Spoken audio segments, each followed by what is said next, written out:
is a lot of clinicians will often forget or neglect to modify some of the load metrics when it comes to exercise prescription as someone's progressing through their rehab. So when we've got someone who has a low level of function and it's the early stage of rehab, they might be able to do a really high frequency and high number of repetitions. So let's say it's a unweighted seated calf raise or even a bodyweight bilateral calf raise. Some people might be able to do 20, 30, 40 of them.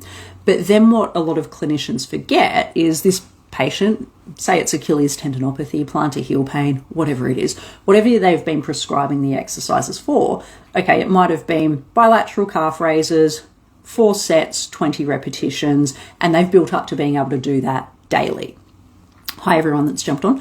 So when people are they're moving through their rehab, so they might have been able to achieve that 4 sets, 20 repetitions, and that's completely fine. Then they come back, the clinician goes, that's fantastic, let's progress that to single leg.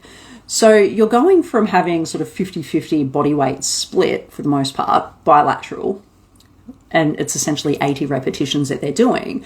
And then you've just essentially doubled that because they're going single leg, but you haven't modified or dropped them back down with their set and rep range for them to build up. That's where we can fall into that trap of overdosing them. So oftentimes what we may need to do is essentially give them a little bit of a guide. So they may have built up again to that bilateral 4 sets, 20 repetitions every single day for the calf raise. And then we just go, okay, we'll just do unilateral calf raises, but we're keeping the frequency the same, we're keeping the sets the same, we're keeping the repetitions the same.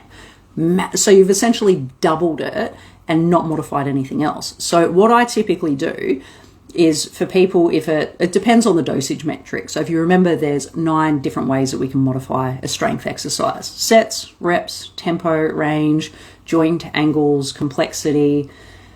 I can't remember some of the other ones, but anyway, that's enough examples for now.